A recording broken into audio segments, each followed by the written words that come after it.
Good evening, good evening, good evening. How's everybody doing? Don't let this thing build up for a minute.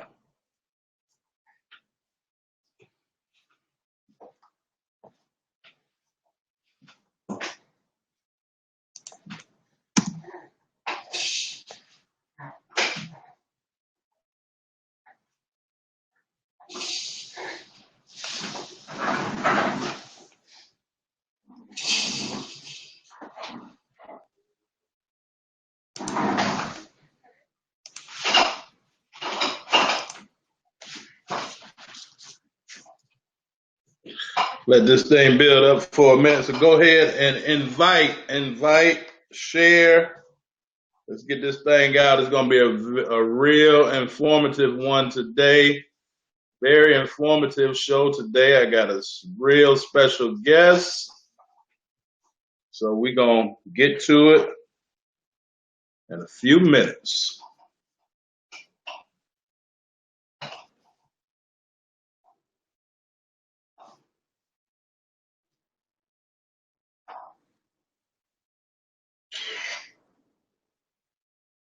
Let's go ahead and share this thing out.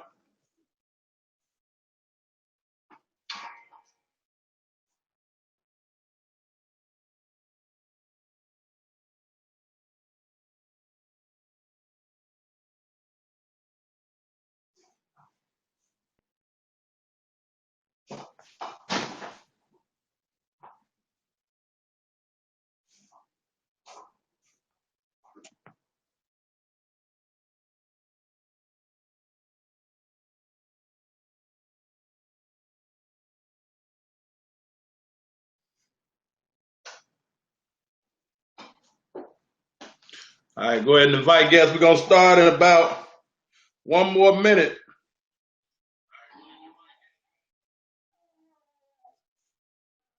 I got my point guard in the room with me once again.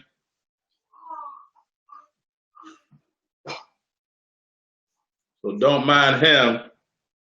He's getting all the basketball knowledge that he can get. He's going to be a beast. Well, let me say a talented specimen once he grow up. All right, well, with no further ado, my name is Pryor Bailey, and this is Life in Basketball. All right, season 2. We're on episode 5 right now.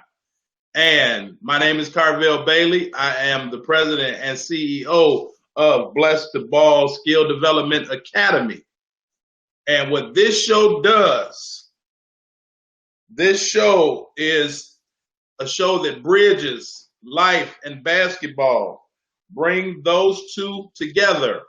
We talk about how life correlates with basketball, how basketball correlates with life, vice versa. And so what we aim to do with this show is to get individuals to understand how everyday basketball life, how everyday life coincides with basketball. So I'm going to give it a couple more seconds to go ahead and invite people, share this thing out.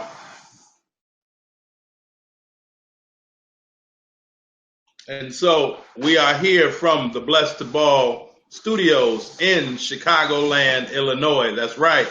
And this show is being sponsored by Blessed to Ball Skill Development Academy, where we are a year-round, full-service skill development academy, and we deal with your physical, your mental, social, emotional, spiritual, psychological self, and we bring them all together, and we use basketball as the vehicle to do so. And so the show is also being sponsored by Understanding Life Through the Game of Basketball. Hey, if you haven't picked your book up yet, I will say it and I will say it again. It is a great resource for athletes, coaches, teachers, pastors, leaders, whatever it is that you do in some form of leadership role or coaching role, you should pick this book up. If you play sports, you should pick this book up so that you'll understand some of the psyche, some of the things that go on in the minds of the people that's leading you. And then it also works as a resource for those leaders as well. So I'm going to drop the link back in again. Understanding Life Through the Game of Basketball. Go get it and pick it up. So today we have a very informative show. As I said, I have a special guest, one of my main men. I'm waiting on him to definitely arrive. But in the meantime, I want to get to what I talked about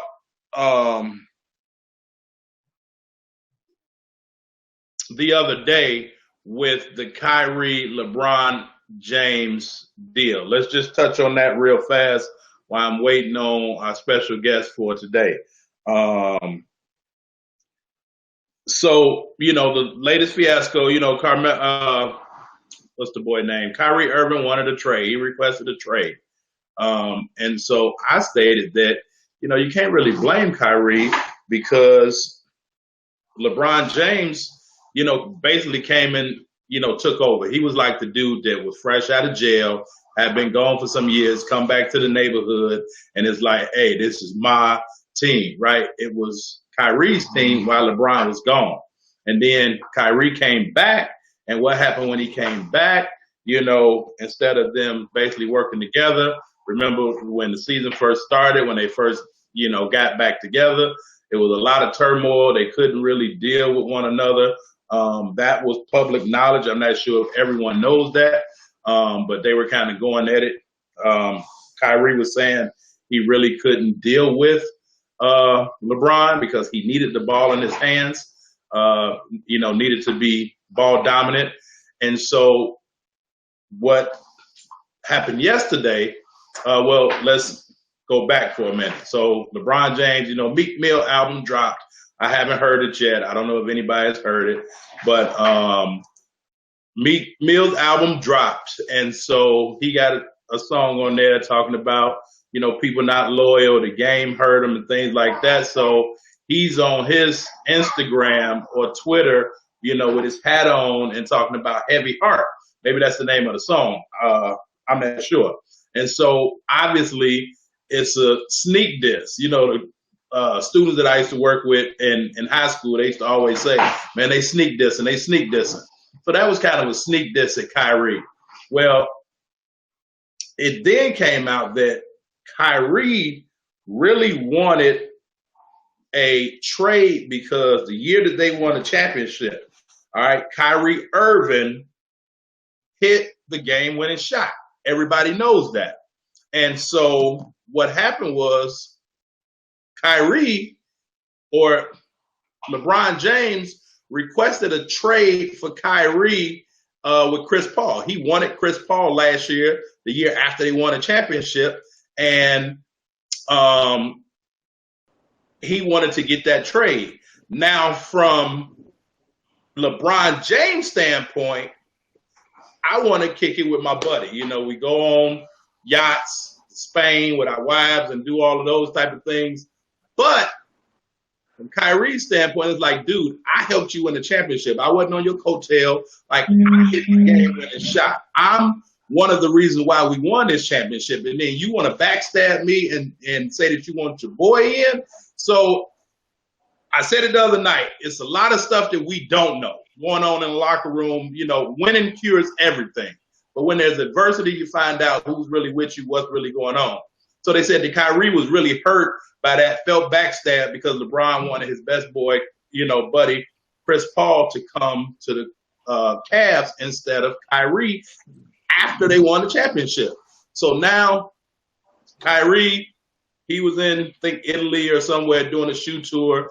He comes back home, and now the song that LeBron James sung when he left Miami was "I'm Coming Home," right? So they show Kyrie on the plane. There's a lot of sneak diss and jabs going back and forth. They need to be just grown men and just, sit in the locker room and figure it out if he gonna leave or not. But he gets on Twitter or Instagram, whatever, and he got his glasses on, his hat, and now he's singing the song that LeBron James sung when he returned back to Cleveland. Now Kyrie on the plane, I'm coming home, right? So obviously everybody know that's a jab at LeBron because that's what he did. So now they kind of going back and forth, and as professionals, little petty stuff like that can really ruin a friendship for good.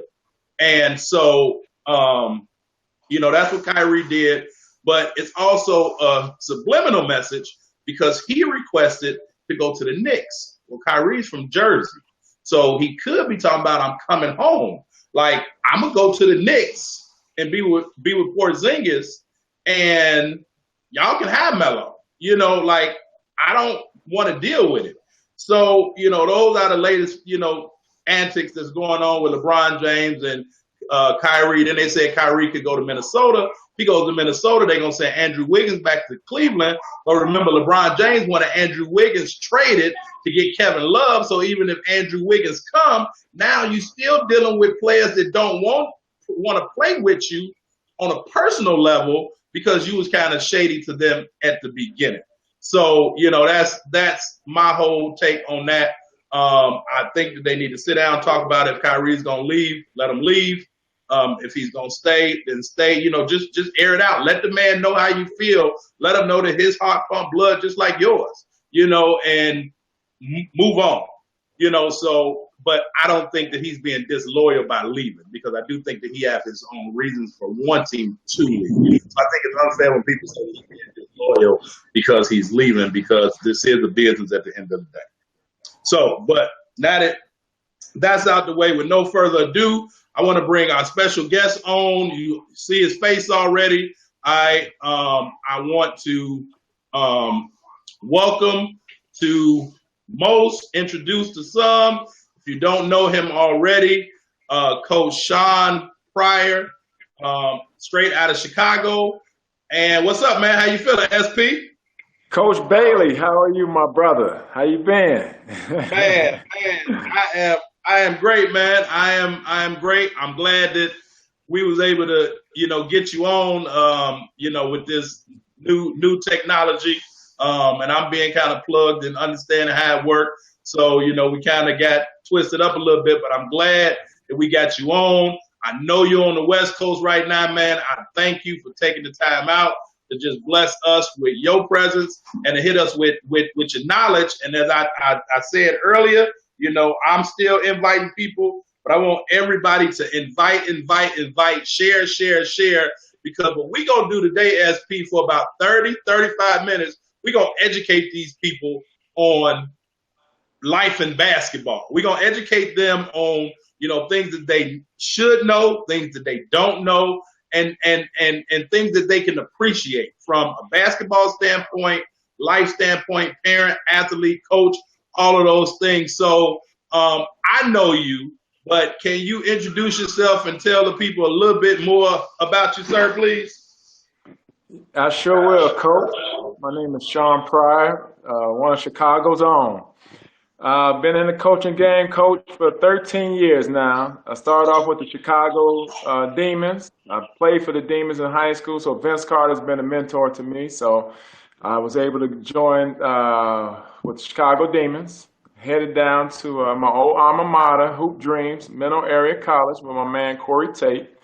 Was down there for 4 years, had a great run with a bunch of Chicago kids from Mike Stovall, Jerwin Calloway, Brandon Hall, Kevin Johnson, Sean Scott, Carlton Guyton, Al Rapier, and the list goes on. Then had a chance to go with a Chicago legend, Tracy Dildy, for 6 years. Learned a lot from Coach, and now I'm down here in New Mexico Highlands at a Division II as an associate head coach, my brother. So definitely paying my dues and still learning this game every day because it seems like the game is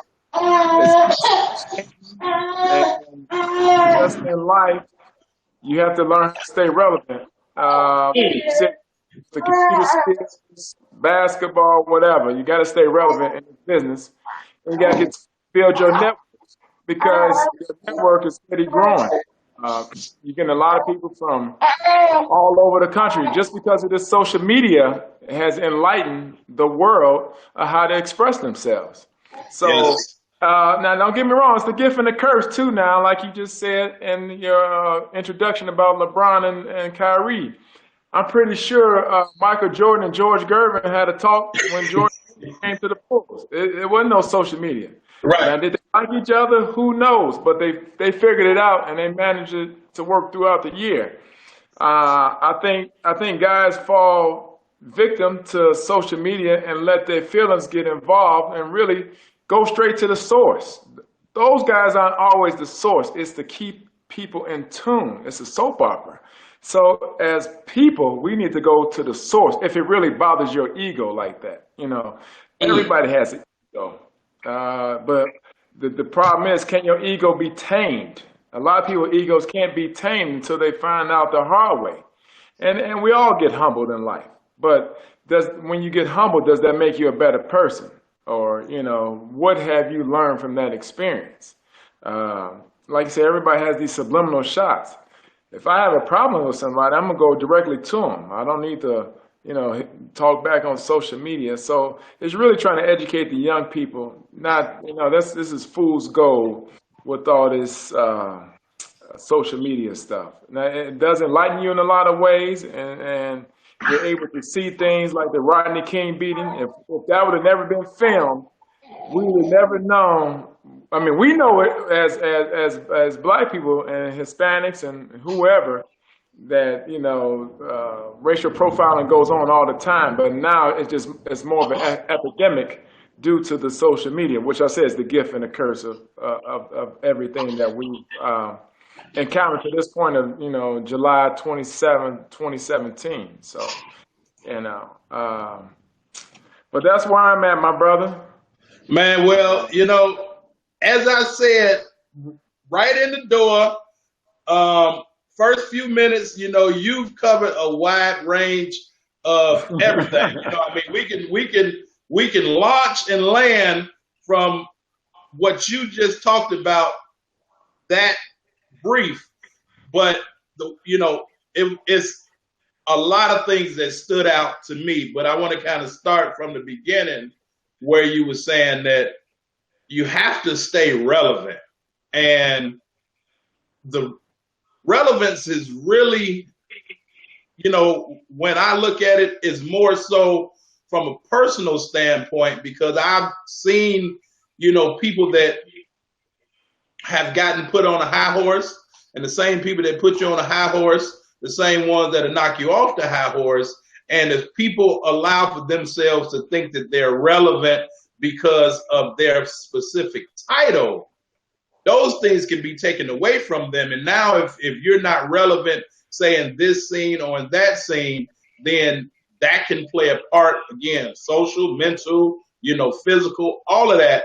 But if you're relevant from within, and if you understand who you are and what you bring to the table, then, it's easy to stay relevant in the world that we live in, because there's so much that you can do. But when you kind of corner yourself and, say, hey, I'm a basketball coach, or I coach here, or I'm an administrator here, or I'm a head boss, head chef, whatever, here, when you kind of limit yourself to that one thing, and that's all that's keeping you relevant, then people are looking at what you do as opposed to who you are. So when I say about hearing what you're saying about being relevant, I think people need to stay relevant by being true to themselves and understanding who they are. So now you're always going to be relevant to someone,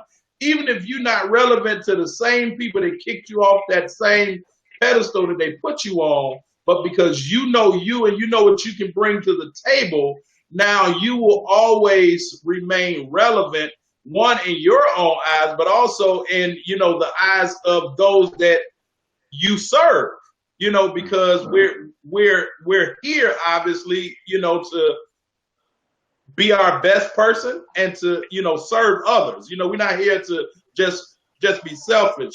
So, you have to stay relevant in, the world that we live in. And as you say, you got social media, you got all type of, training things that, you can do, all kind of academic, educational, we are all teachers if we like it or not, and leaders, but what are we leading people to? My wife and I talk about all the time, and, dealing with kids as well, everybody is a leader, but what are they leading the people that's following them to? Because it could just be your little brother, the person that's younger than you, somebody on the block, but you have to understand that we are all looked at as leaders, and you have to do your part, which is why I think so many people got mad at Charles Barkley years ago when he made that "I'm not a role model," crack.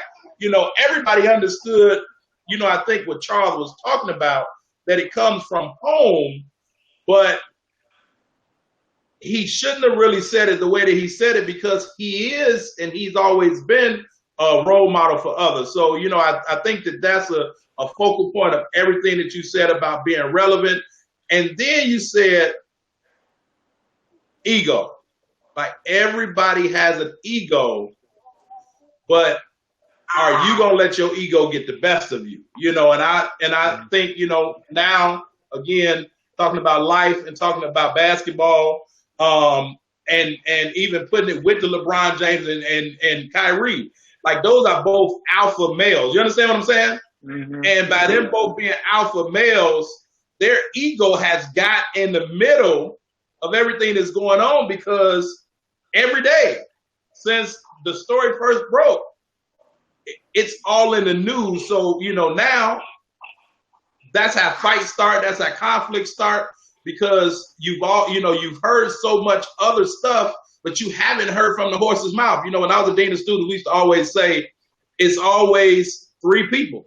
It's always he, she, and them. Those are always the three people that's going to keep up mess.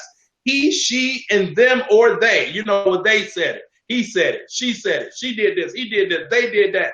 But have you talked to the person that you have an issue with? And I think that that's what we have to be better at, with being able to come to individuals that we have an issue with, and, be able to talk about it and break it down. So those are the, two key points that I just wanted, to talk about with that. But even though you dropped some knowledge, you was being very, very humble. And I'm saying humble because you only talked about yourself as a basketball coach. But what about as a basketball player? Like, you started at Gordon Tech, correct? I did start at Gordon Tech. Gordon?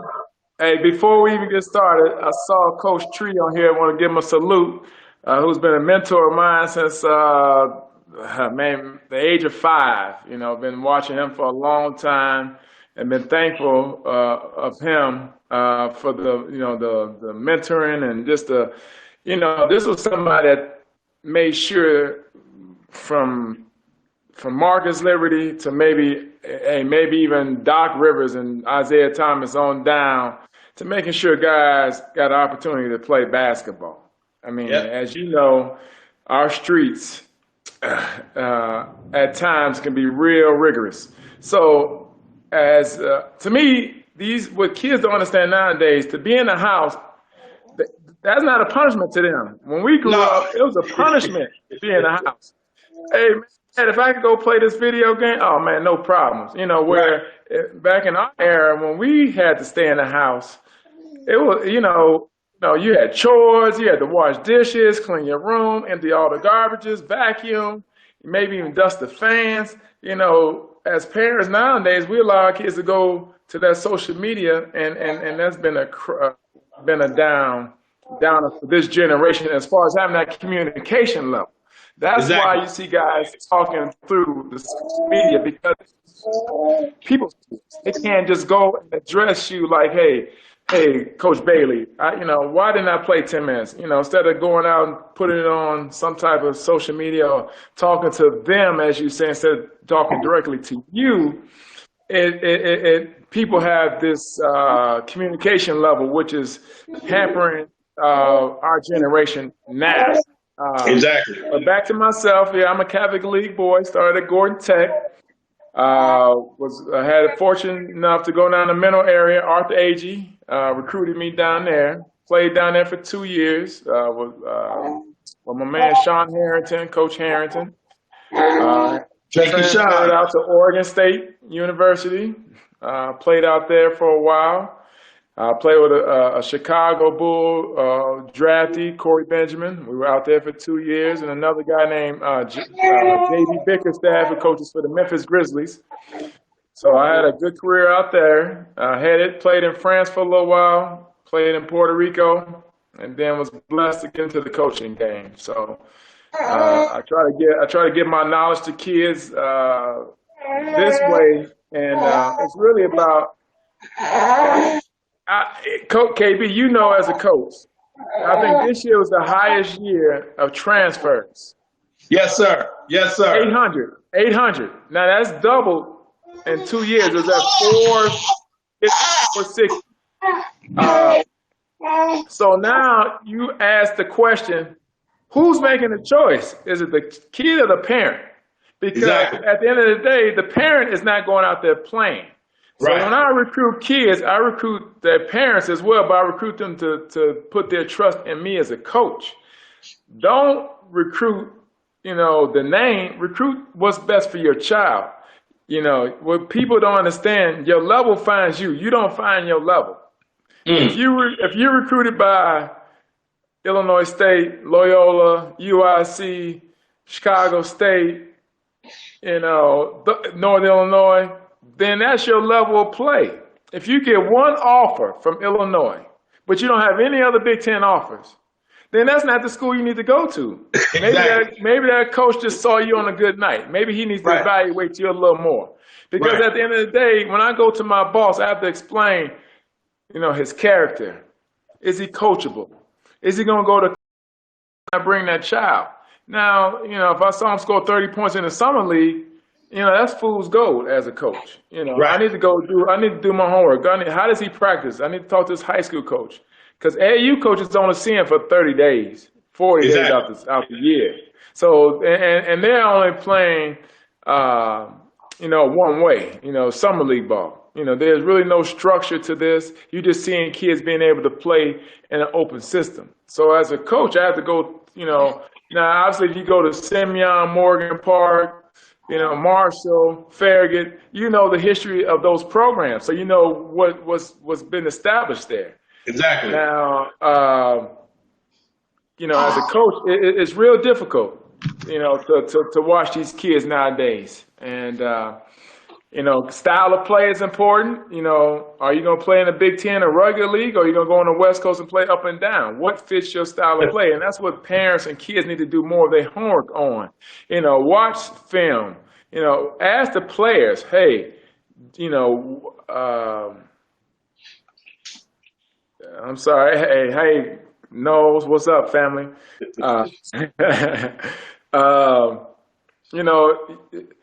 Parents have to really write the list down. I was talking to a parent here the other day. Small things matter to people. Maybe having your name on your jersey means a lot to you. Maybe what shoe you wear. Maybe are we having TV games? All those things are vital in your recruiting process. Ask these questions. Ask the coach, hey, what are my weaknesses? Have they really watched you, or are they going off a scouting report? Are they going off of someone else's word? Have they really watched you? Son, people teaching these Euro steps, these kids' proper form isn't even intact. Can they even handle the ball with their left hand? Can they handle the ball with their right hand? So these are important questions that you have to ask yourself as a recruit, to ask that coach, and be honest with yourself. Every time I've, coached against you and then watched you coach, you always held your kids accountable. So I could say, hey, when I recruited Jamil Harris, we knew what we were getting. We was getting a kid that understood discipline, structure, and he came from a great, league. He played for you, he played for Terry Head, so I knew he came from two good coaches. So, that made that transition easier. So it's just really doing your homework and being honest with yourself as a coach, because identify his weaknesses as well. Right, right. And I hope that everybody that has a family member that plays, that has a kid that plays, if you're a coach, you need to share this, because I told you it was going to be educational. Now, me and Coach Pryor, we chop it up and mix it up on a regular. So this is just standard conversation.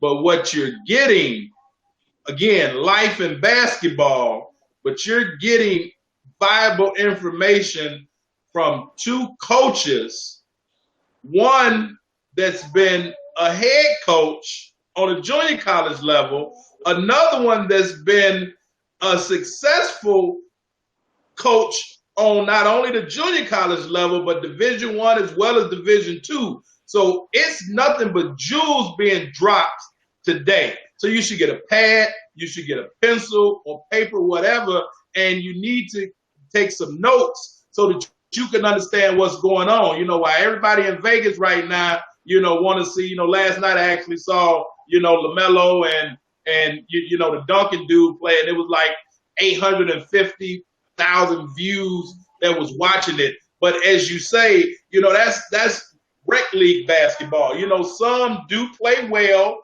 and structured, but I posed a question a few months ago in the basketball group. I said, do players go to schools, do players make their choice based on coach,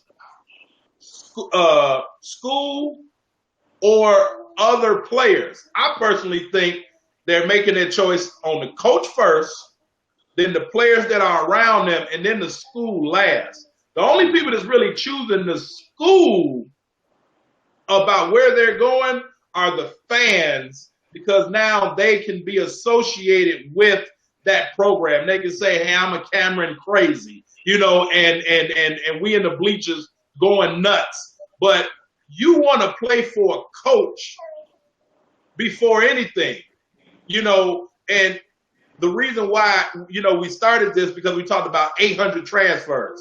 Well, these are people that was going to schools for the wrong reasons. And they were going to schools because, they were being either promised something that they didn't get or they didn't earn, or they went in there with unrealistic expectations, believing that something different was going to come to them regardless of the work that they were able to put in. So when things didn't happen the way that they wanted them to happen, meaning the team wasn't good or they wasn't playing, or now, the coach was all, nice and friendly while, they trying to recruit you. But now when it's season time and the coach has to be on you, has to hold you accountable, you don't want to deal with that because it's, you haven't seen that side of the coach. And, so now you want to run and go somewhere else. And, part of that is on the parent because, I talked about, I think with Coach Shannon, the other day, Dietrich, sometimes you can help people so much to where you hurt them, but you have to instill proper discipline in these individuals because, again, life in basketball, the ball is going to stop bouncing for all of us at some point. You and I have played in, the 30 and over league, we was both probably 40 at the time, so, and I know that you, still playing league, so we still play. But when we're talking about on a high level, that stops for everybody at some point in time. But what type of individual are you going to be? And, so we have to understand and got to have discernment with what we're looking for. And, as you just said, and it makes a lot of sense, something as small as having your name on the back of your jersey, because now that makes you feel like you got a little ownership.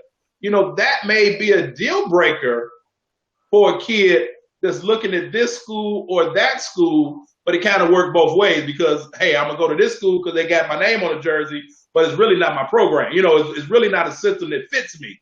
Or I'm going to go to this school because they're going to put my name on the back of my jersey and they're going to show me that they really care about me. So now I'm gonna be ready to run through a wall for the coach that I play for. So, I mean, those were powerful, powerful things, man, that you said, and especially, the point of with, the kids staying in the house now and all of that. And, I didn't really, say a whole lot about Coach Tree. I've been trying to get Coach Tree on the show. I've been keeping it, on the low, but I got to get Coach Tree on the show because he's Chicago history. I mean, his show is breaking barriers. So, I want to dispel the myth that, Chicago people, can't work with one another, or, I can't help you promote what you doing or promote what somebody else doing. They can help promote me.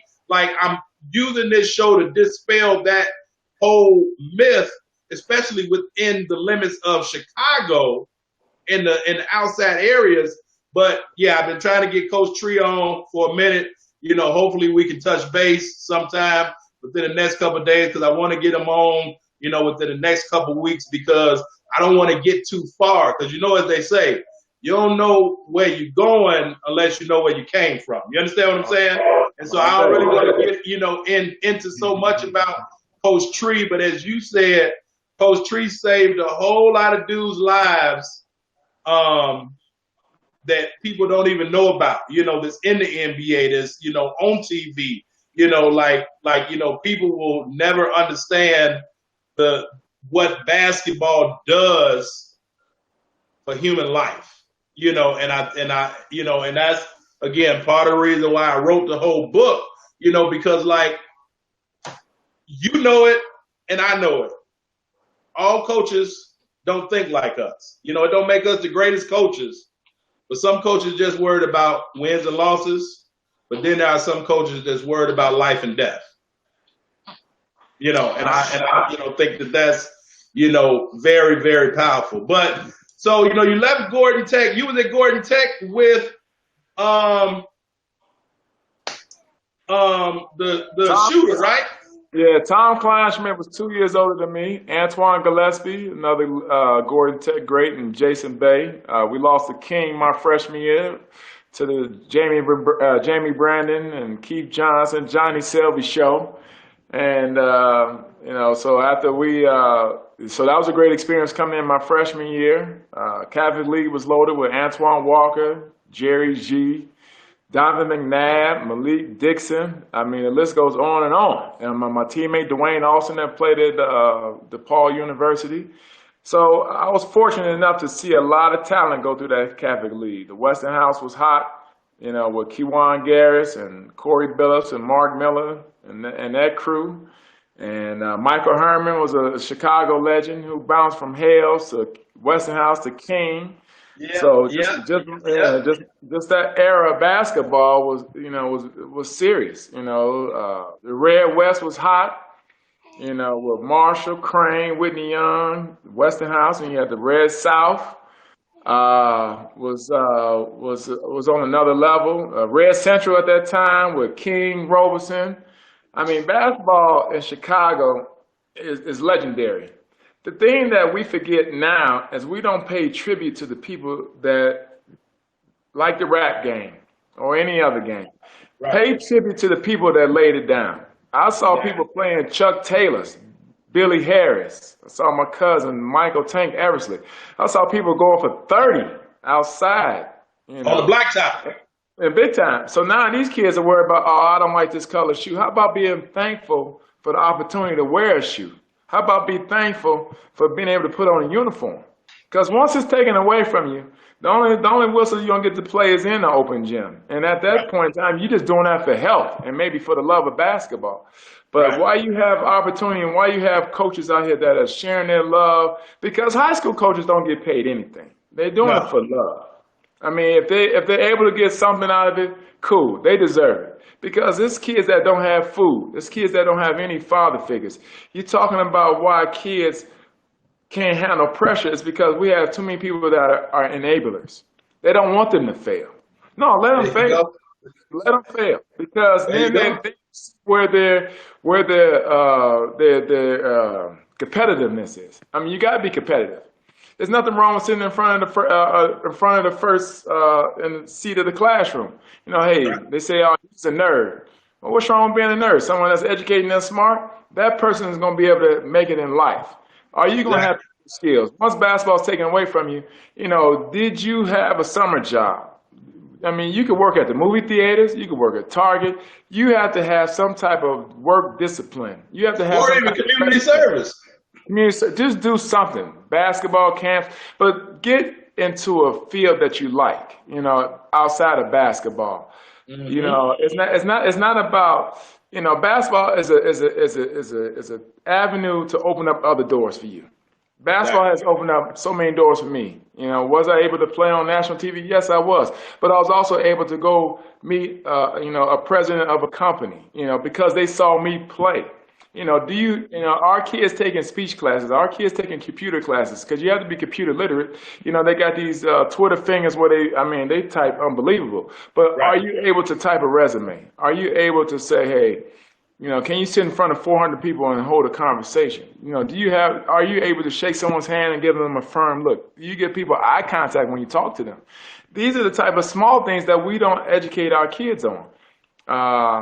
But back to And this, I'm sorry, and go ahead. and don't write your papers like you text them. That's a big one nowadays. Oh yeah, I mean, but you can find any information if you just Google. Yep. You know, whatever you want, you can find on Google. That's good. Don't get me wrong, but like I said, it's the gift and the curse. Read some books. You know, whether you read a magazine, read something just to keep the mind stimulated. You know, go to church. You know, talk to your elders. Ask them because you know, back when my grandmother grew up, she ate lard, she ate butter. But she's 90 years old. Right. Kids are dying at 44 years old, 33, 32. Why? Right. Because of the food they eat, the things that's, Yep. that's put in our food now, because of the vast growing of this country.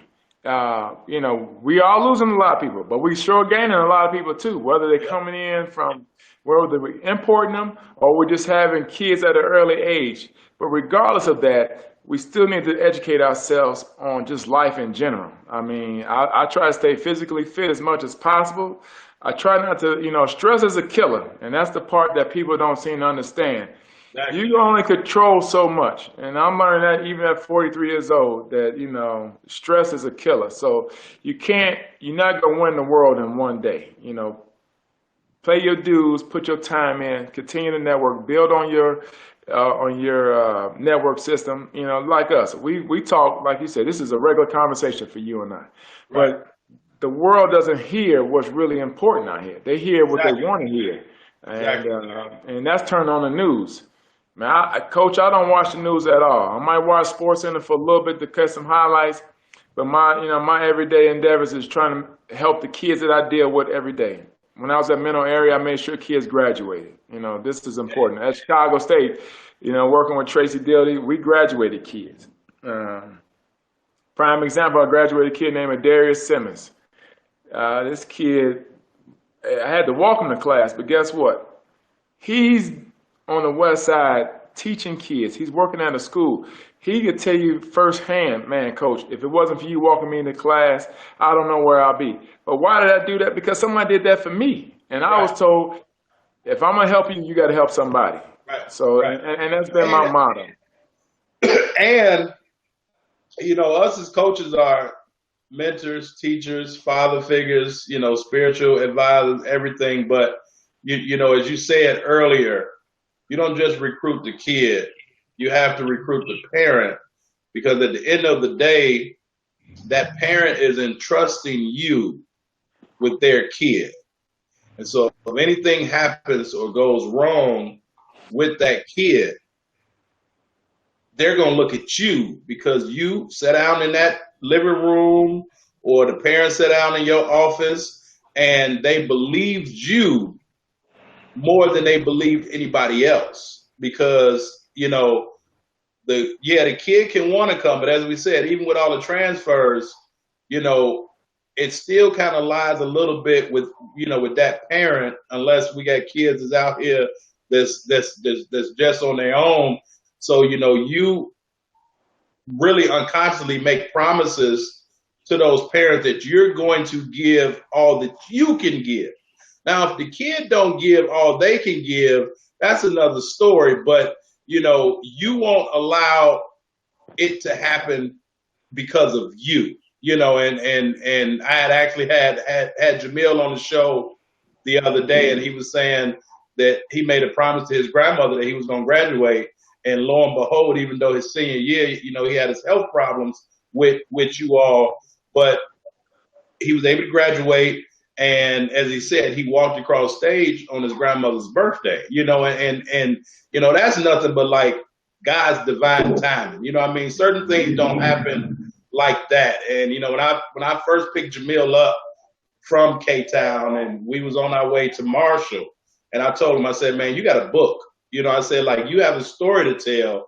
And so many young men and young ladies, have stories to tell.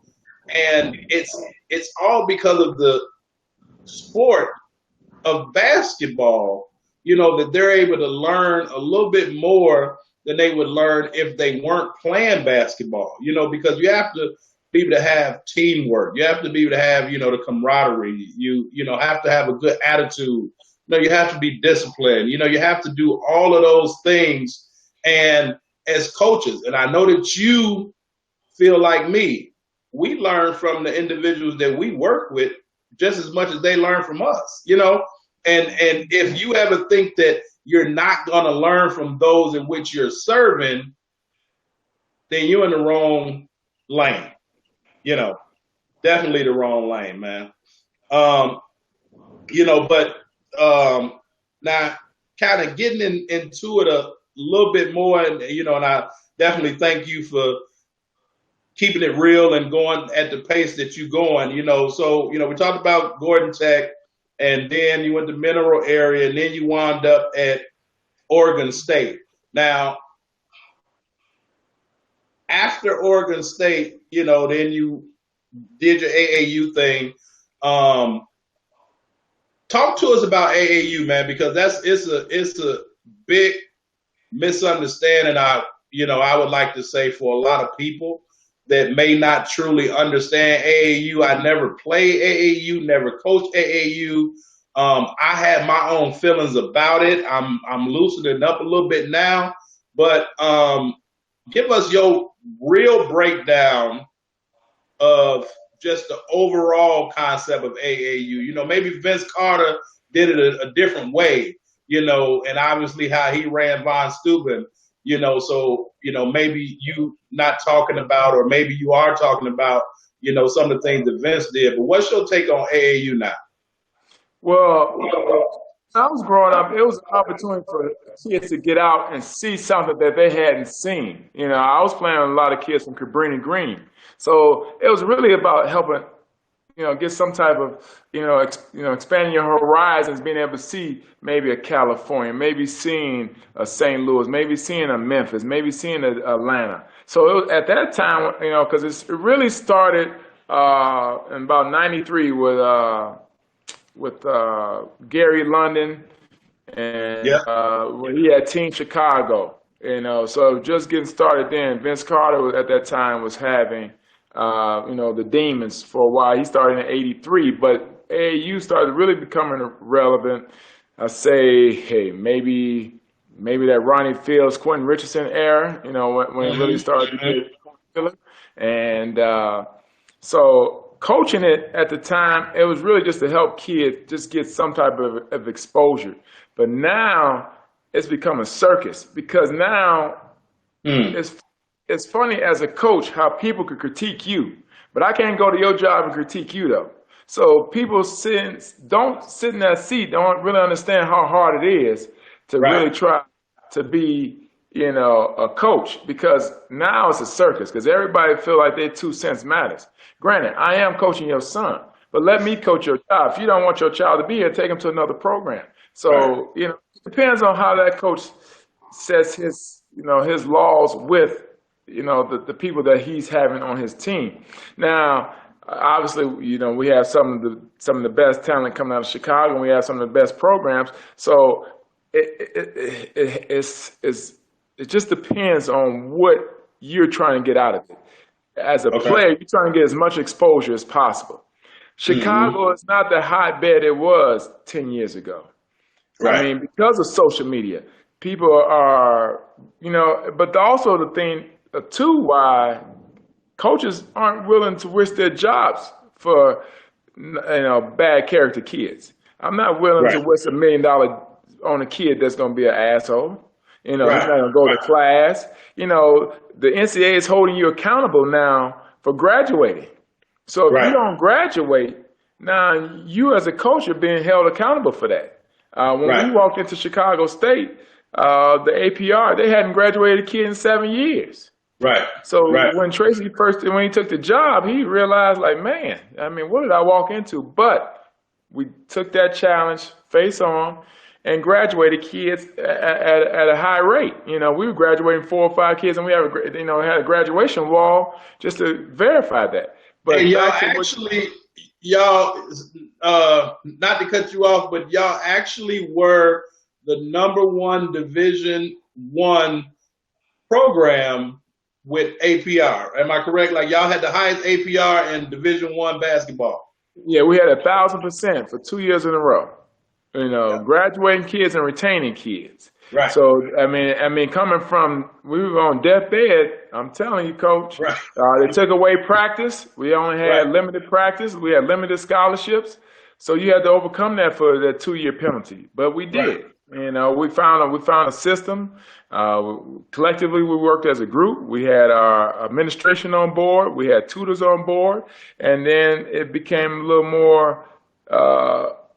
Had a sense of urgency of getting kids graduated because without Right. that piece of paper, and even now having a bachelor's really doesn't stand on anything. You really have to get your master's and more. And even Right. then, having that type of accolades doesn't guarantee you the job that you want. So now it becomes about who do you know.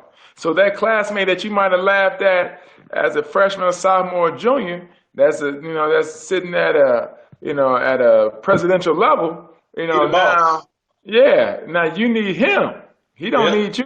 I remember you in high school, but like 50 Cent said, man, homie used to be the man, homie. What happened to you Right. is really been to a lot of people because we don't be honest with these kids. But you're not going to be a pro. Not Right. everyone's going to be a pro. But you can have it open up other doors for you. You can network. You could get into Nike. You could get into Adidas. You could get into Under Armour. You could get into New Balance. You could get into a job, working at the city colleges. Right. What is network based? So having a teammate, having a coach that could really take you under their wing and explain to you uh, the importance of life. Like you said, I mean, I think you have a great show. You have a great book. I think people just need to be in tune and not say, hey, fall in that crab in a barrel. I don't want to see him be successful. Well, if Right. he's my man, I want to see him be successful. Right. Jay-Z said in his new song, man, you crazy if you catch me drinking Belvedere and Puffy got Ciroc. And I'm showing both got to support to rock. my man. Right. So Right. I'm so support to you. You have a live podcast. Why not show support to you? That's Right. showing that you had an impact in my life. Right. And this is personal because you could open up another door for me. Right. And Yep. that's what it's about. And then in the black community, we've had that fight because we are worried about materialistic things. We're not going back to the roots of where, back in the day, you see these kids wearing these nappy hair. Man, people in Roots wore that because that's what they had to wear. They had to. They couldn't get a haircut, Yep. And Malcolm Yep. X showed you, man, I'm gonna be a clean brother. I want, that first appearance, that first impression goes a long way. How far can you go with that first impression? And Yeah. and a lot of people just don't have that support system that they need. We need to get back to having a support system. We need to get back and explain these are opportunities that we are blessed to have, but it can be taken away. It's the falling for the banana in the tailpipe situation.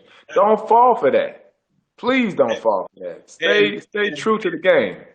I mentioned it a couple of shows ago, but I always mention it when someone asks, but the whole premise of my company's name, Bless the Ball, because you're blessed to play because you're blessed to play basketball because at any given time it can be taken away, and it may not be taken away forever, but you can get injured, you can get hurt, and can't play for 3-4 games, and you really want to play, and it's people that can't ever play and wish they could play.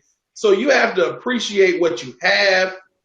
That's why I'm a stickler for, anytime you're in the gym with me, you need to be going 110, 120%.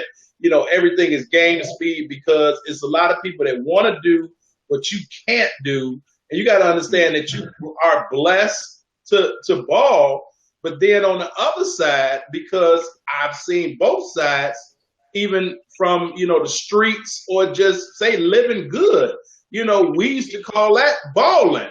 So, you blessed to be out here balling because at any given time, the stick up man can come get you. The feds can come get you. The killers can come get you, and it's always somebody that you may not know that's praying for you while you out here doing whatever it is that you're doing, living however it is that you're living, and you think that you balling, but really you blessed to be even, to still be able to get up each day and do whatever it is that you're doing. So you have to be able to pay homage and be appreciative, to what you have, what you're doing. So like that's the whole background story of my company's name, Bless the Ball, because it literally, that's what it is, and so we have to, really get that. I was fortunate enough, man, to have, great people in my life when I came up.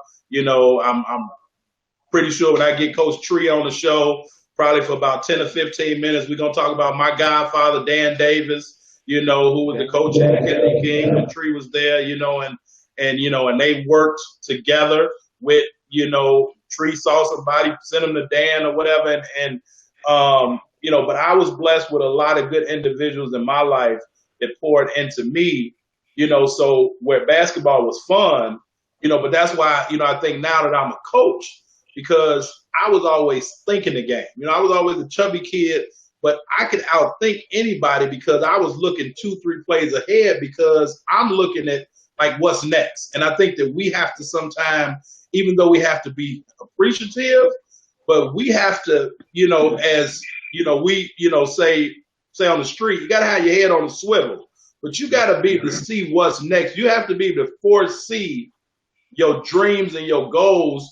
What are you trying to do? Where are you trying to take it? You just can't think now, because you have to be preparing yourself for what's coming down the road. So, I know that you was at Mineral area. We got about 15 minutes left. You was at Mineral area and you were a pipeline for Chicago. You named a whole lot of kids, when you first started. I was doing some, some thinking. I know you had like Al Rapier, you had Scooty Guyton, people that guys, still know. You talked about Mike. You actually had Brandon Hall, Keith Young. You saved a whole lot of inner city Chicago kids and brought them down to the St. Louis area. And you and Corey Tate, my main man, Corey Tate, I know that's your, brother from another mother, but y'all held a tight ship, but y'all was getting guys in and y'all was getting guys out of there, man. Can you talk about, and I know that, me and you used to talk about, you made sure that you didn't bring too many Chicago kids at one time. But can you just talk about the feeling that you had knowing, that you had the pulse of the city and the trust of the coaches and the parents and how it felt to be able to get those kids out of whatever their situation was and bring them to where you were? Because, Mineral area is a college town. So, they was taken care of if I'm, speaking right, nothing, illegal, but it was a athletic town. Like they loved the basketball program. So can you talk about that? Most definitely. I think the most I had at one time in Chicago was 8. So Mm, Paris Parham gave me the name Chicago area at the time, and I said, "Wow, you're right." But what helped me build that pipeline is the names Sonny Parker being there, Arthur Agee being there, Yaki Sanders, and so the players once I brought in, and this is how it started. I went to an open gym at Kennedy King, and Jerwin Calloway was there, and I took a chance on him, and then I had a chance to see. Uh, he brought in Marquise Young and Marcus Scott, Big Sue mm, Man. So mm. once those guys came and they said, "Man, Coach Pryor has your best interest. Trust me." Pipeline started. My next recruiting class was Brandon Hall, Sean Scott, Byron Pickens. I was able to get Mike Stovall and Kevin Johnson in as a transfer. I was able to get kids through who they played against in AAU, whether they were from Detroit or Indiana. Man, Coach Pryor gonna help you out. But then I was able to send kids to some big time schools. So Right. that was able to help. And I was able to graduate them. Mike Stovall came to me with 12 hours from Oregon State. 12 hours. Are you serious? And Right. so I had this man for a year and a half. Got him graduated, went on to DePaul and graduated. Success story right there. Yep. Uh, uh, but it was easy for me to sell mental area just because I played there. So Tim Gray was my coach, who's able to open up the door for me in a lot of ways. And in the small town environment, which Chicago kids needed to see another pace of life. Right. You driving down the street, people wave to you. People ask you for your autograph. That goes a long way. And it kind of lets your guard down that say, hey, everybody doesn't have a crooked mind. Right. Right. You're right, Tree. Sean Harrington, that was my teammate, one of my best friends in the game. And still my main man to this day. But Jackie Shine. Sean, that was my teammate, and we played together along with Anthony Knox and another kid named Jason Justice from Stevenson, and had a great career down there. So, but getting back to mental area, my pipeline was strong from Chicago, and then the high school coaches trusted me because they saw I was getting kids graduated, and I was able to put them into a 4-year school. Right. It wasn't in between. No, I got them done. And Right. and I held my commitment and so they helped me in the long run. They Right. They were able to recruit players because of, hey, I know Coach Pryor gonna take care of you. I know Mm-hmm. Coach Corey Tate's gonna take care of you, and that's what we did. We was able to put them in a house, a housing complex. They didn't have to pay anything. The only thing they were responsible for was their security deposit.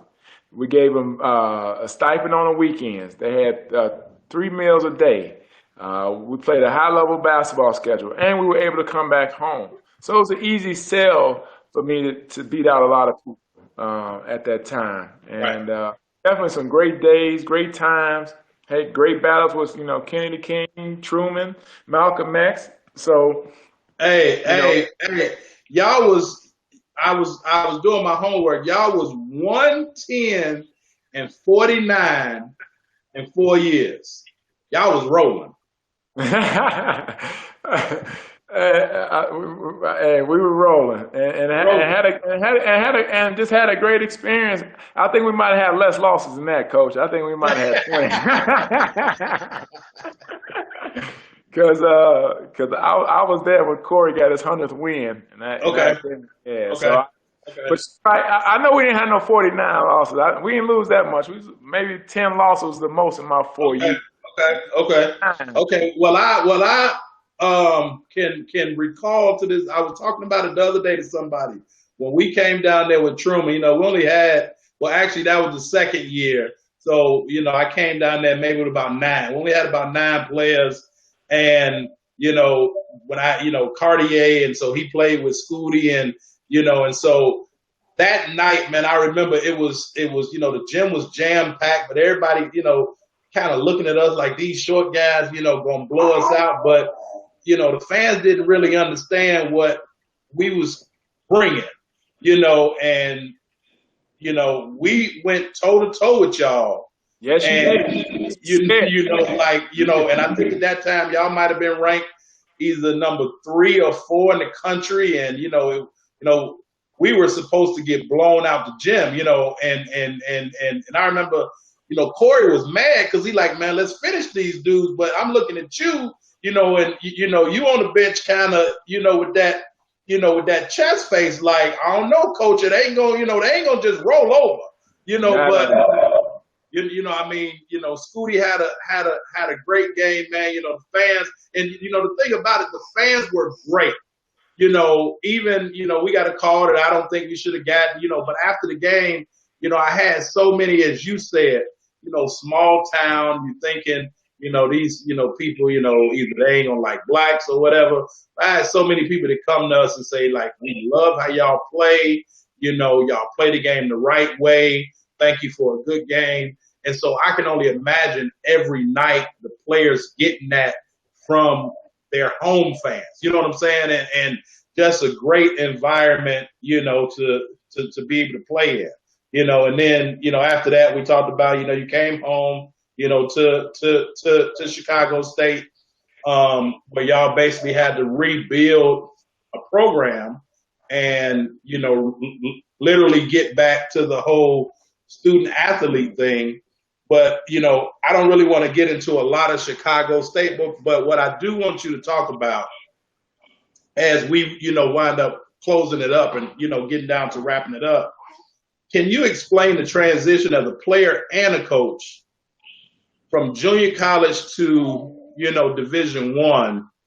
First, if you can kind of talk about the misnomer of kids not wanting to go to junior college, because we both coached in junior college. We understand how junior college really develops individuals really into it, kind of molds them into better human beings to prepare them for when they get to that next level.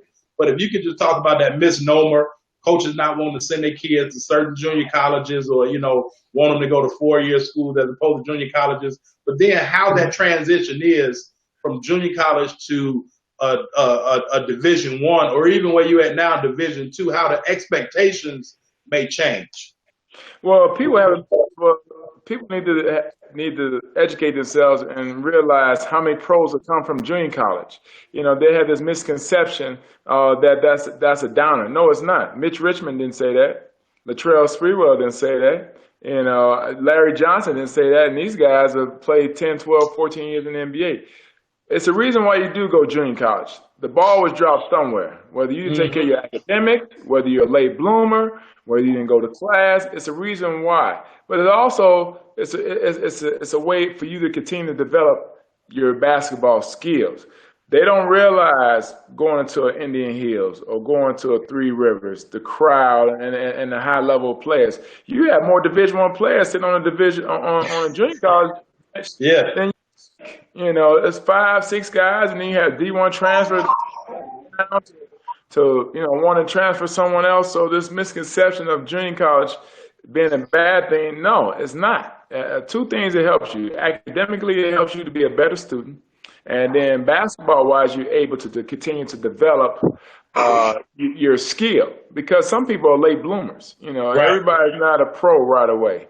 And you're right. Junior college does save money too, Nicole. You are right about that. It's an investment that you're putting on yourself to get better, and hopefully you need to be recruited.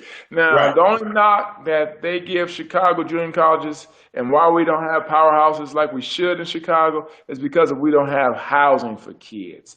Right. If you could provide housing for Olive Harvey, if you could provide housing for Truman or Kenny King or Malcolm X or Daly College, you will see a different style of basketball, because kids that don't want to go far away from home, as long as they have school and housing and meals paid for, and then having that family support, it's a blessing.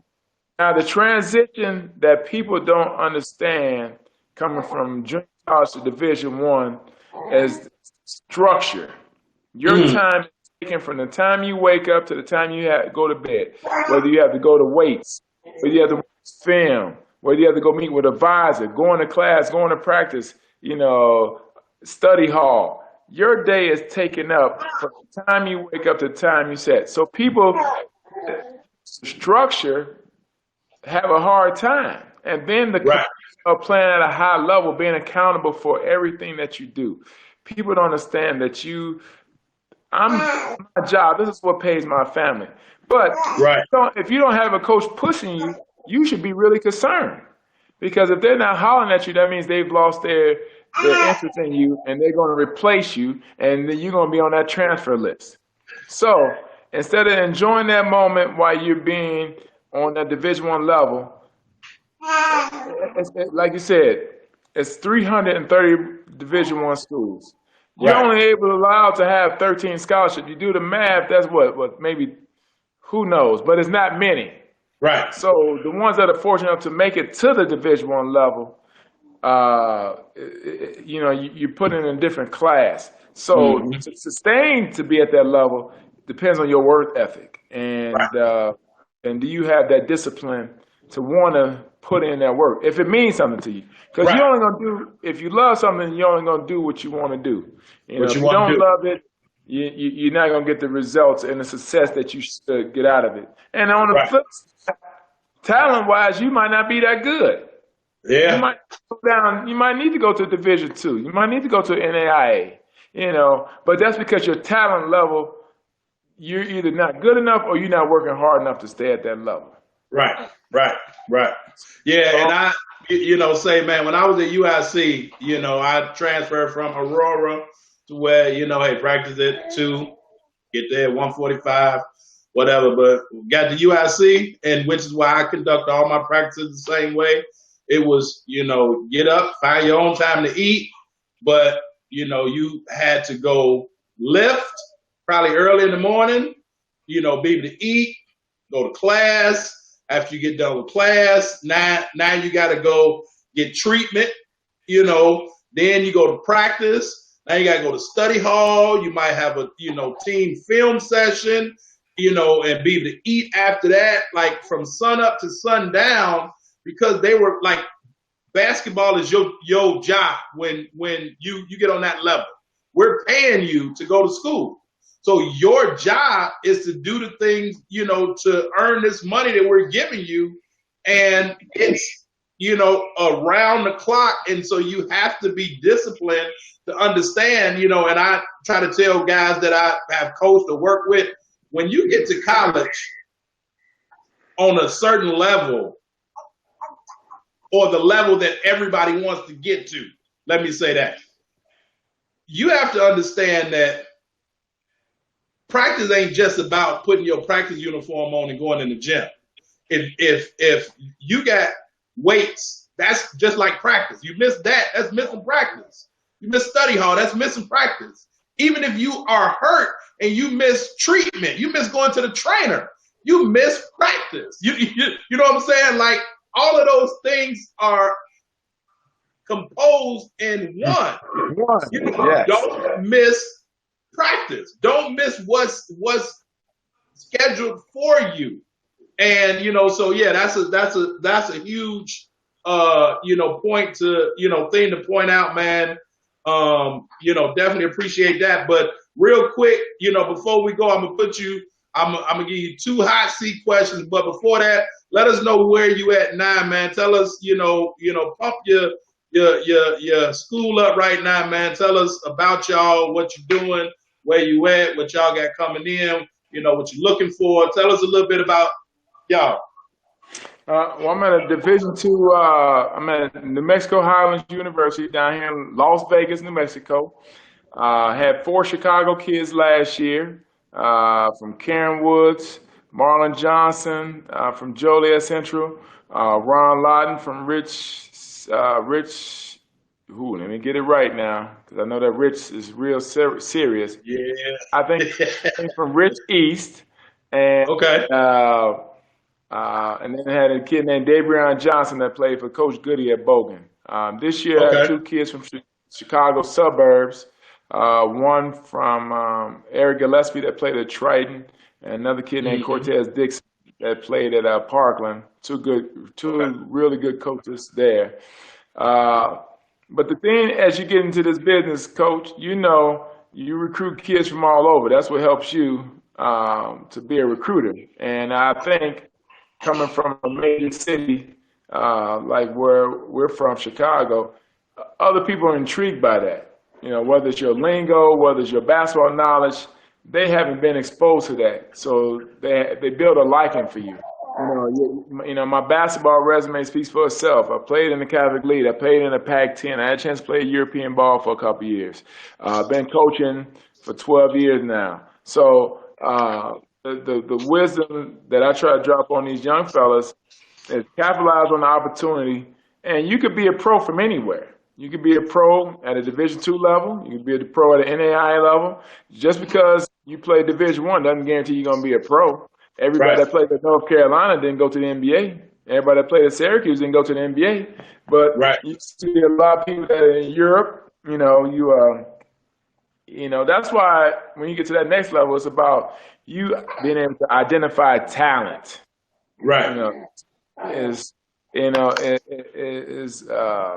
Is tough to identify nowadays because you don't know if the key. And it also depends on what kind of system your head coach runs. And like as a head coach, you wanted guys that could defend 94 feet, that could create, and also that was going to, play every day. So the coach that I work for, Craig Snow, he runs that UCLA offense. So we need guys that can shoot the ball. I can't get a guy that could just, that only has one dimension, could just drive. No, I have to have guys that have a basketball IQ that could, recognize certain schemes of defenses, whether it's a 1-2-2, 2-3, 1-3-1, man-to-man, and they're able to identify that and then be able to engage in what I'm asking you to do. So, I underestimated the Division II level because I had never been here. It is some players at the level, especially guys with high basketball IQ, because now it depends on, not everybody's athletic, but they have a craftiness about them. They know how to come off screens. They know how to read screens. They don't force the issue. They let the game come to them. So, being at this level, I've been able to learn that, you recruit basketball IQ guys because you're going to have to be able to, because everybody's not going to be able to jump out the gym. Not everybody's going to be able to shoot a Steph Curry NBA shot. So you're going to be able to do other things in the game of basketball, set screens, be a rebounder, maybe play 10 minutes, but your role might be big in the locker room to a freshman, So all those type of things. My senior year, I had to be more of a mentor to my man Corey Benjamin. Here he is. He's a McDonald's All-American.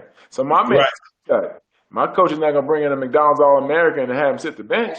My role changed, but I understood that though. So we still best of friends to this day, just because I took him under my,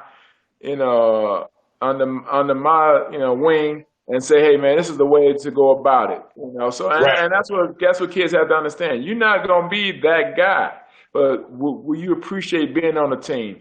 Because once the season's over with, and you don't get the free meals, don't get to stay in a hotel, travel for free, get free gear, now everything's on you. How do you respond?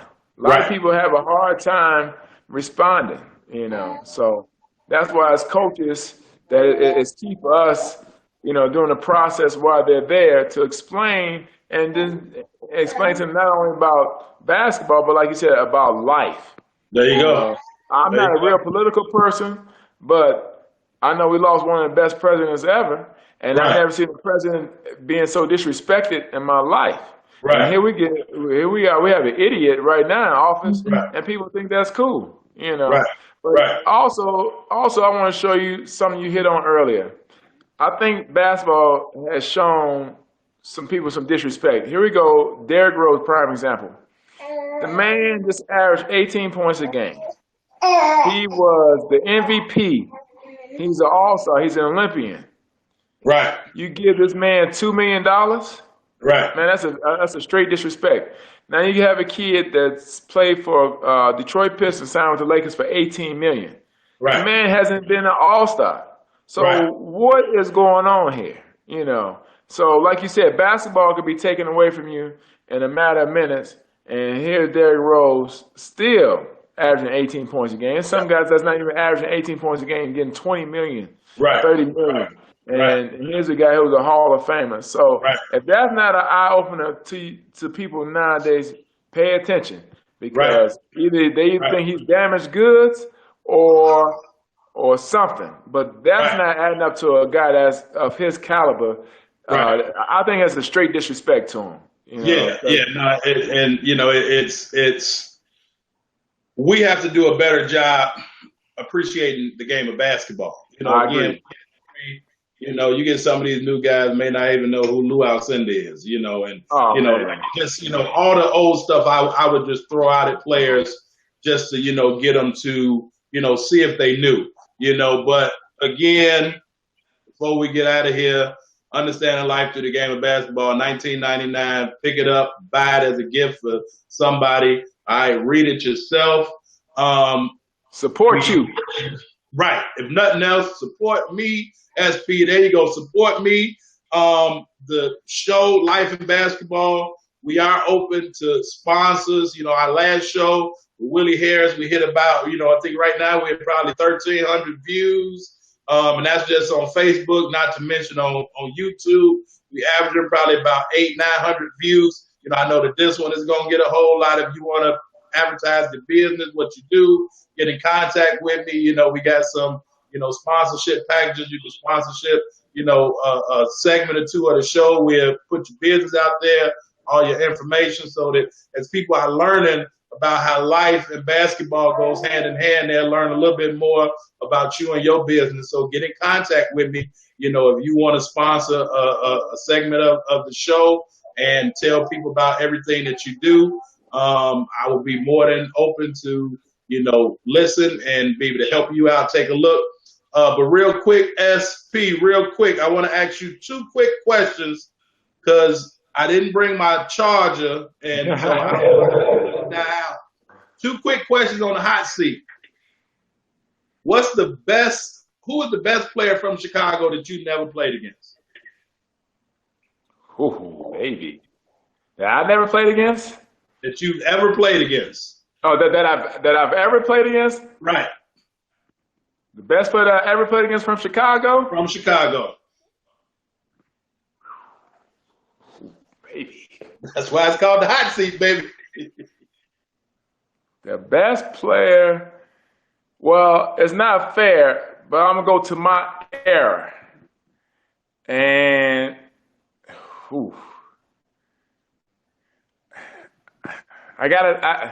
it's an AA. I got to go with these two. And it's Antoine Walker and Michael Herman. Ooh, okay. Hey, those are some good choices, man. Those are some good choices.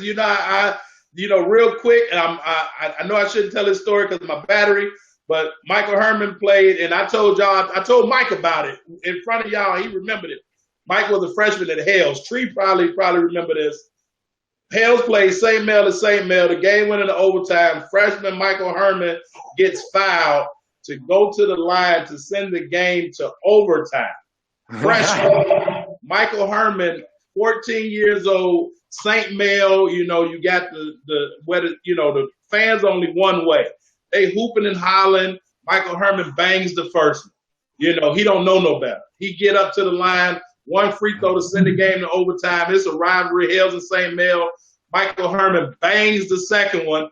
Facial expression don't change at all. My father turned around and looked at me because one of his best friends, Gerald Richardson, was one of the coaches at that time. And I think Vern, the ref might have been the head coach then, but my daddy turned around and looked at me and said, ice water.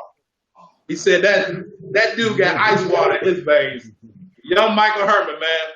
Now, the second question that I'm going to pose to you real quick, if it's anything that you can change about Chicago basketball, what will it be? And, give me the short answer because I don't want the camera to go off on it. The only thing I would change about Chicago basketball is I wouldn't limit people to a position. I would let everybody play every part of the game because you never know where you're going to be. It might be 3 seconds the ball come to you and you're a guard and you're in the post. You never shot a jump hook before in your life. Right. You know, be a center that's at the 3-point line. The ball gets lost. He's picked it up. He needs to have confidence in taking that shot. So Right. I would teach guys in Chicago to have no limitations. 1 through 5, just be a basketball player. Be basketball players, man. Be basketball players, and you know, hey, that's I put Martell Jackson in the post and put Jerome Moore on the 3-point line. You already know. You know, be basketball players.